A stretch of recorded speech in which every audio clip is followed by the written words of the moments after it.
Assalamualaikum warahmatullahi wabarakatuh.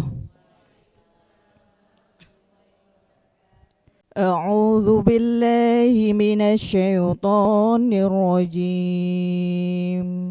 Bismillahirrahmanirrahim.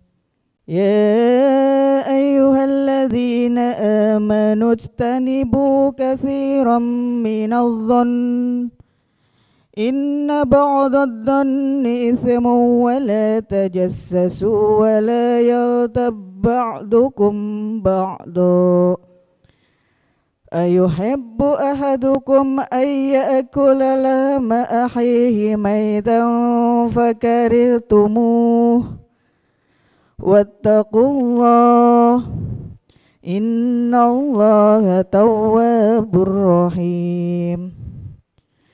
Ya ayyuhan nasu inna khalaqnakum min dzakarin wa untha wa ja'alnakum syu'uban wa qabaila lita'arafu inna akramakum indallahi atqakum Innallaha alimun khabir. Shadaqallahul azim. Bismillahirrahmanirrahim. Assalamualaikum warahmatullahi wabarakatuh. Waalaikumsalam warahmatullahi wabarakatuh. Bismillahi walhamdulillah wassalatu wassalamu ala rasulillah wala haula wala quwata illa billah amma ba'du. Pemirsa Sinpo TV dimanapun berada, mari kita bersama-sama memanjatkan puji syukur kehadirat Allah Subhanahu wa Ta'ala yang telah melimpahkan rahmat serta karunia-Nya, sehingga di hari yang berbahagia ini kita bisa kembali bersilaturahmi di acara Ngopi, Ngobrol Perkara Ilmu. Ngopi yuk! Tentu pada hari ini saya tidak sendiri, sudah hadir di tengah-tengah kita Bapak Ustadz Ahmad Haris Riswanto. Assalamualaikum Pak Ustadz. Waalaikumsalam warahmatullahi wabarakatuh. Kabarnya gimana Pak Ustadz? Alhamdulillah sehat, baik. Alhamdulillah baik. Jamaah ibu-ibu yang ada di lokasi, gimana nih kabarnya Bu?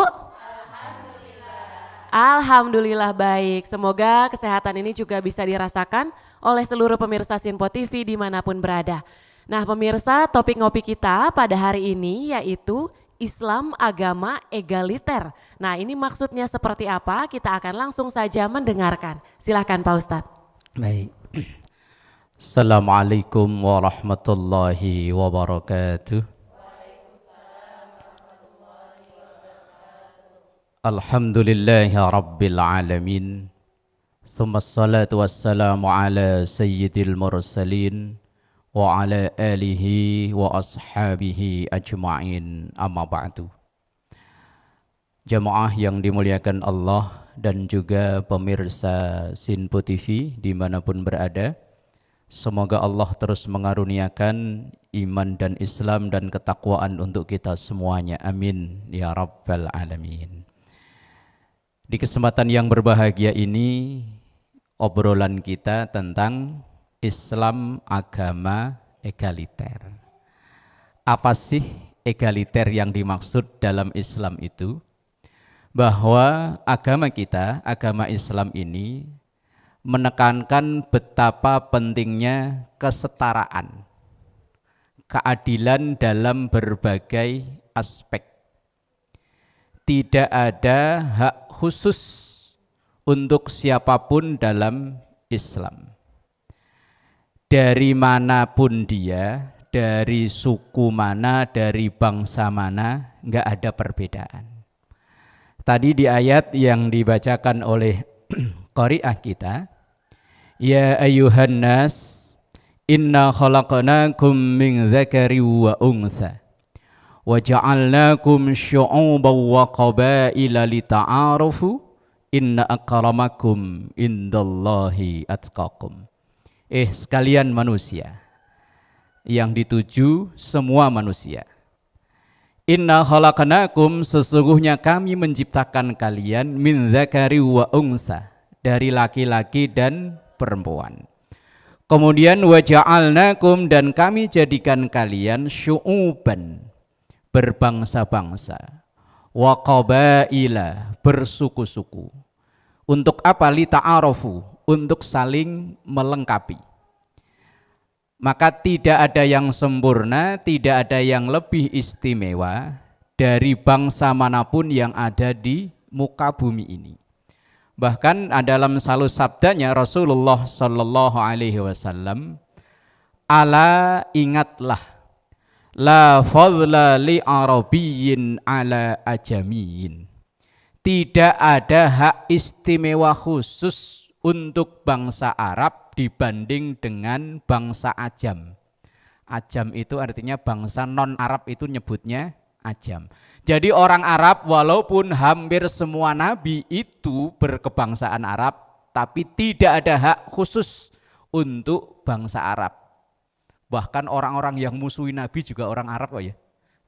Mana pernah dengar ada cerita orang Indonesia musuhi nabi? Ya enggak sezaman. Tidak ada hak khusus, wala ajamiyin ala arabiyin, atau sebaliknya. Wala ahmara ala aswad, warna kulit juga tidak mempengaruhi. Terbukti dengan Rasulullah Sallallahu Alaihi Wasallam mengangkat seseorang sebagai muadzin tetap beliau dari orang berkebangsaan Habasyah. Habasyah itu kalau sekarang Ethiopia, yang kulitnya agak gelap hitam, namanya Bilal bin Robah. Rasulullah mengangkat muadzin tetap beliau dari orang yang berkebangsaan Habasyah, orangnya mohon maaf hitam. Padahal saat itu masih berlaku diskriminasi terhadap orang-orang yang berkulit hitam. Bukan hanya di bangsa Arab, di bangsa-bangsa lain orang berkulit hitam termasuk kena diskriminasi. Tapi Rasulullah mengangkat derajat orang yang dari kulit hitam. Ini menunjukkan betapa Islam itu mengajarkan egaliter, kesetaraan. Mau siapapun dia, dari suku mana, dari bangsa mana, kalau memang dia yang berprestasi dalam ibadahnya, dalam amaliyahnya, maka dialah yang mulia. Maka ayat tersebut dilanjut dengan inna akramakum indallahi atqakum. Yang paling mulia di antara kalian adalah yang paling bertakwa. Biar dia orang Arab, rumahnya dekat Ka'bah. Rumahnya dekat Ka'bah, cukup jalan kaki aja. Kalau kita kan naik pesawat berjam-jam. Tapi kalau dia nggak ada iman sama Allah, terhinalah dia di hadapan Allah. Biar kita orang Indonesia yang model fisiknya minimalis kayak begini nih. Minimalis ya. Kan kita iya minimalis, lebih keren kan minimalis. Dari ujung sini sampai ujung sini kan semuanya minimalis kita. Tapi kalau memang kualitas ketakwaannya istimewa, maka tetap istimewa di hadapan Allah. Bahkan banyak orang-orang Indonesia ini yang menjadi guru besar bangsa Arab, asli orang Indonesia. Contoh misalnya Imam Nawawi, Syekh An-Nawawi Banten, orang Banten. Beliau asli orang Indonesia. Kalau ngelihat dari gambar-gambar, wallahu alam itu gambar bener apa enggak, orangnya kecil. Tapi ternyata beliau jadi guru besar di sana. Ngajar agama, walaupun agama datangnya dari sono, tapi yang ngajar orang sini. Ini menunjukkan betapa Islam itu tidak membeda-bedakan dari bangsa mana dia, dari suku mana dia, dari keturunan siapa dia, enggak. Maka dalam hadis yang tadi juga disebutkan bahwa tidak ada perbedaan antara kulit hitam, kulit putih, illa bittaqwa. Yang membedakan itu adalah ketakwaannya. Maka Islam mengajarkan egaliter, kesetaraan. Wallahu a'lam bishawab. Baik, terima kasih Pak Ustadz. Nanti usai jeda kita akan lanjut ngobrolnya. Tetap di Ngopi Yuk.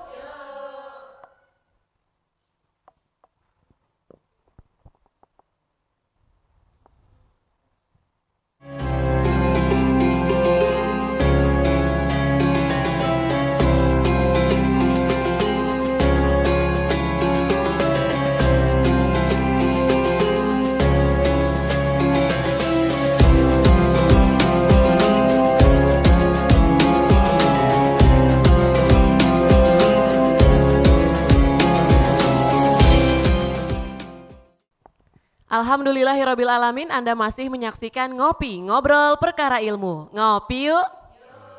Sebelum kita lanjut ngobrol terkait Islam agama egaliter, terlebih dahulu akan dibuka untuk sesi tanya jawab. Untuk 2 orang penanya silahkan sebutkan nama dan juga pertanyaannya. Assalamualaikum warahmatullahi wabarakatuh. Waalaikumsalam warahmatullahi wabarakatuh. Nama saya Rohaya, izin bertanya Pak Ustadz. Kalau Islam agama egaliter, kenapa ada status budak dan merdeka? Terima kasih, mohon penjelasannya. Wassalamualaikum warahmatullahi wabarakatuh. Waalaikumsalam warahmatullahi wabarakatuh. Assalamualaikum warahmatullahi wabarakatuh. Waalaikumsalam. Saya dengan Ibu Anis mohon bertanya Pak Ustadz, apakah dalam Islam ada privilege untuk orang-orang tertentu? Mohon penjelasannya. Wassalamualaikum warahmatullahi wabarakatuh. Waalaikumsalam warahmatullahi wabarakatuh. Sudah 2 pertanyaan Pak Ustadz. Yang pertama dari Ibu Rohaya, kalau memang Islam agama egaliter, kenapa ada status budak dan merdeka? Nah, kemudian pertanyaan kedua dari Bu Anis, apakah dalam Islam ini ada privilege untuk orang-orang tertentu atau keistimewaan seperti itu? Silahkan Pak Ustadz. Baik.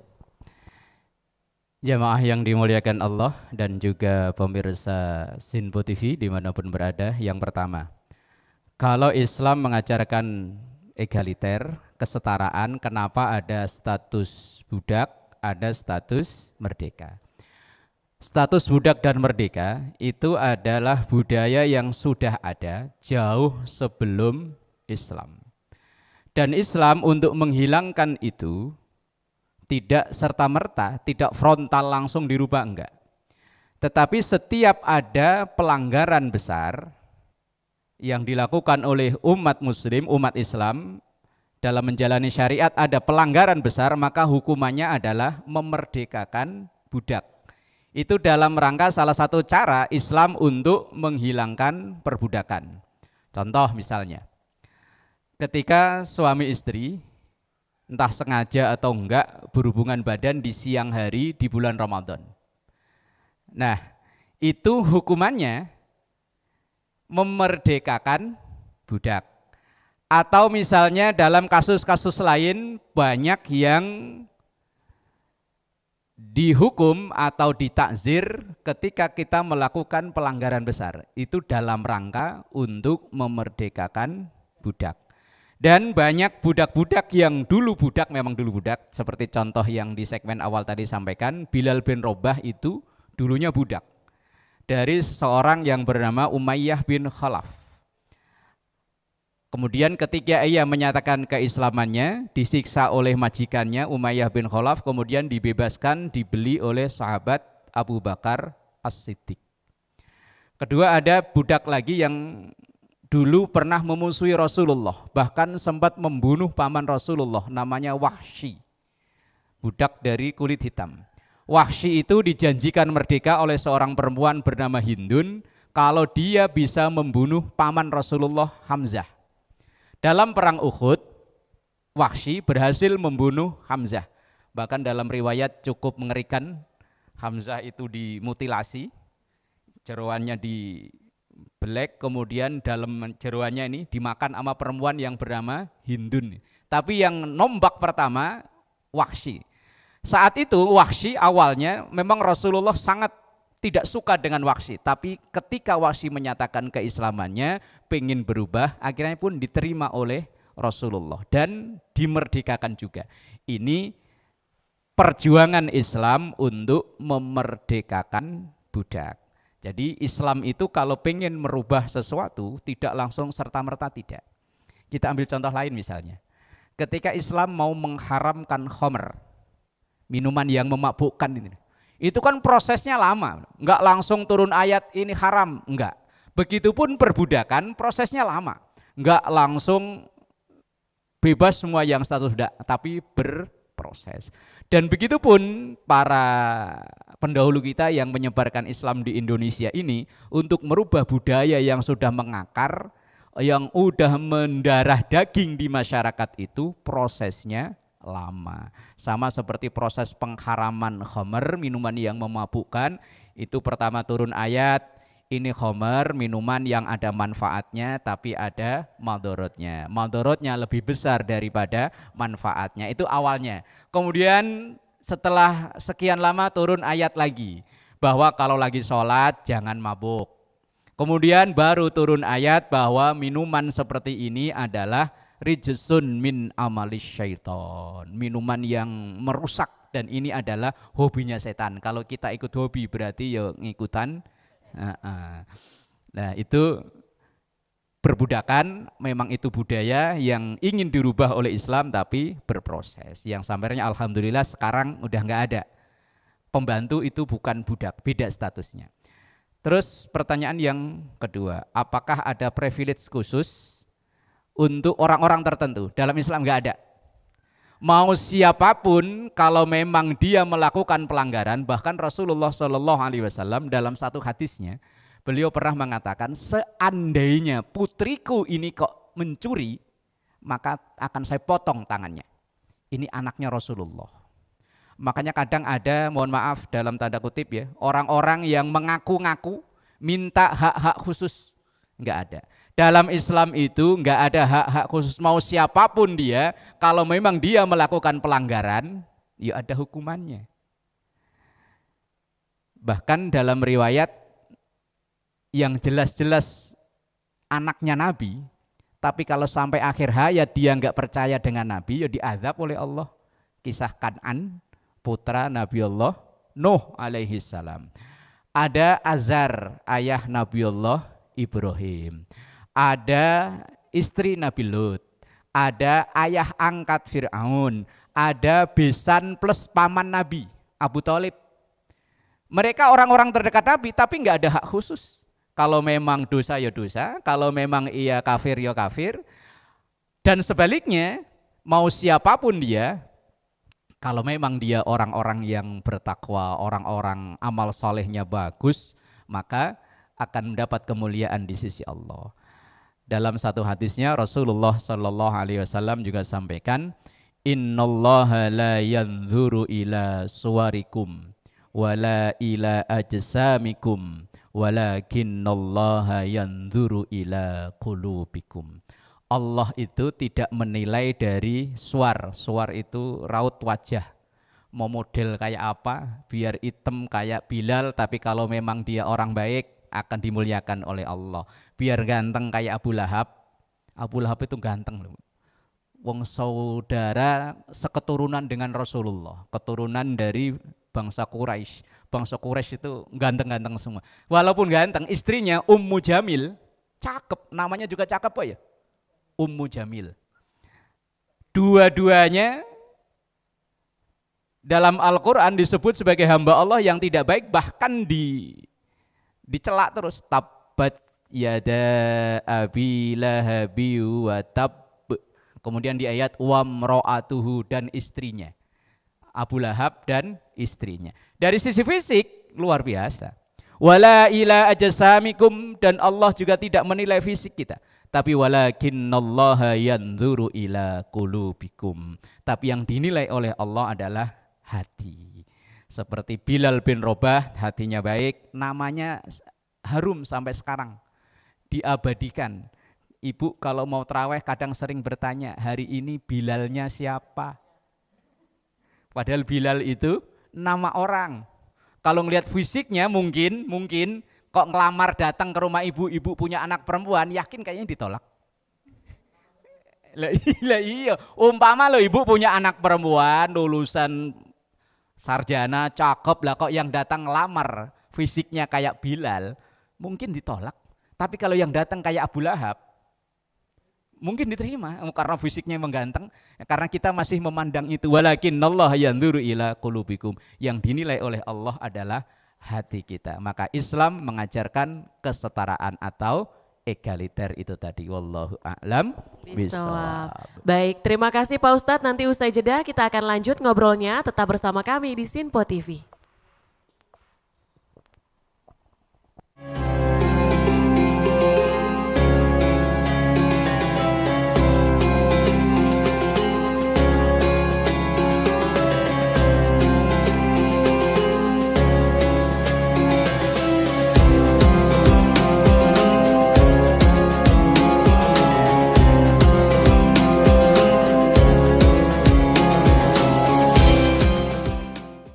Pemirsa Sinpo TV, Anda kembali menyaksikan Ngopi, Ngobrol Perkara Ilmu bersama Bapak Ustadz Ahmad Haris Riswanto. Setelah di segmen sebelumnya untuk 2 pertanyaan telah terjawab dalam sesi tanya jawab, di segmen terakhir ini kita akan mendengarkan penjelasan lebih lanjut dan juga rangkumannya terkait topik ngopi kita yaitu Islam Agama Egaliter. Silahkan Pak Ustadz.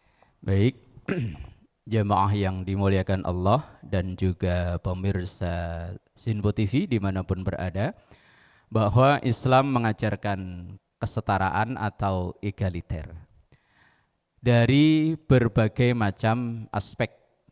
Yang pertama, Islam mengajarkan kesetaraan, semua hambanya di hadapan Allah sama.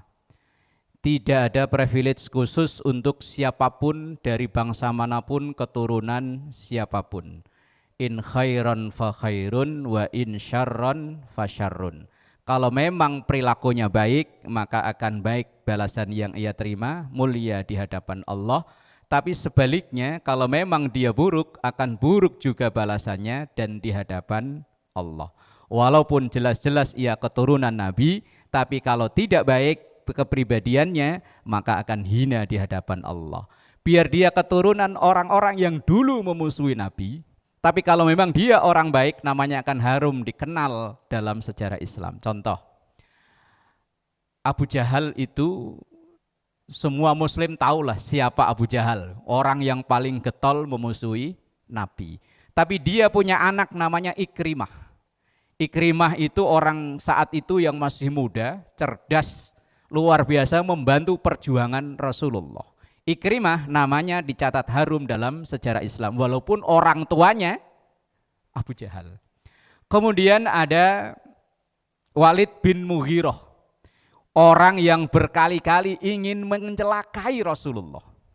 Tetapi dia punya anak panglima perang yang luar biasa, enggak pernah terkalahkan dalam sejarah Islam, namanya Khalid bin Walid. Ada tokoh lagi namanya As bin Wa'il. As bin Wa'il itu orang yang sama sekali enggak percaya bahwa Muhammad itu Rasul. Kemana-mana dia cerita enggak mungkin. Wong orang terlahir dalam keadaan yatim, hidupnya pindah-pindah di asos sono, di asos sini, baca tulis juga enggak bisa, mosok jadi nabi. Itu namanya As bin Wa'il yang menyebabkan turunnya surah yang ibu-ibu pada baca setiap momen-momen tertentu itu loh. Yasin. Itu gara-gara As bin Wa'il yang ngeyelnya enggak ketulungan. Tapi As bin Wa'il punya anak yang akhirnya membangun Mesir sampai sekarang jadi luar biasa, namanya Amr bin As. Mungkin namanya begitu terkenal kalau kita dengar ceramahnya Kiai Zainuddin MZ, Amr bin As.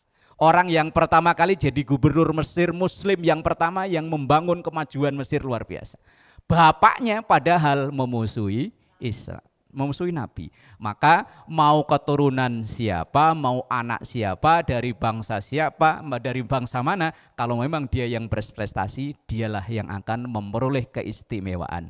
Inna akramakum indallahi atqakum.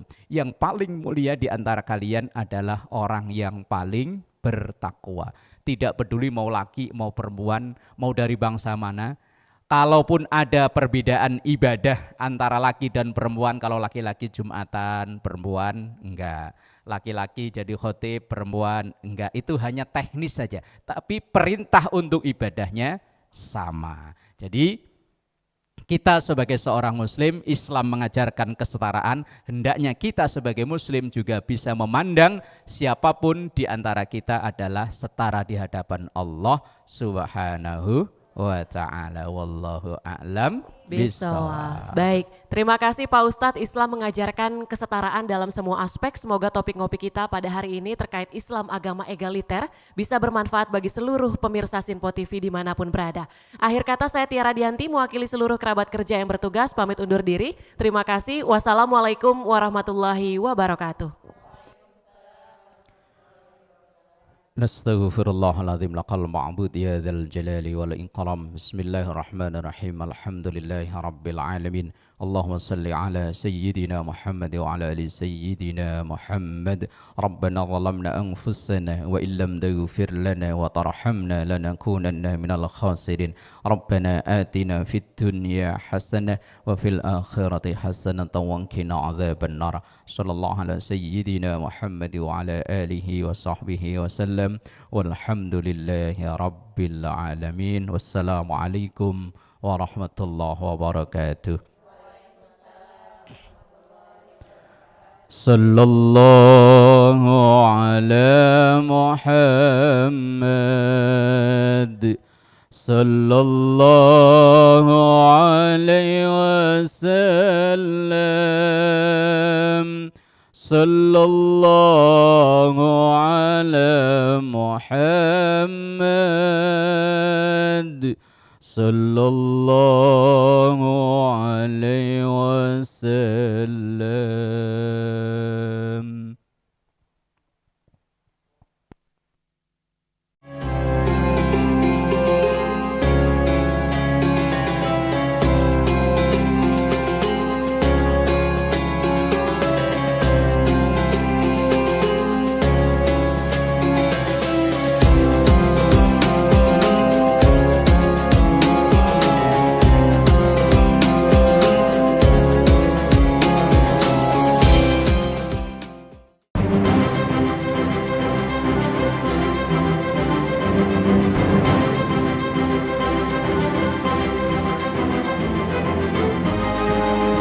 Simple TV, News, Sport, Entertainment.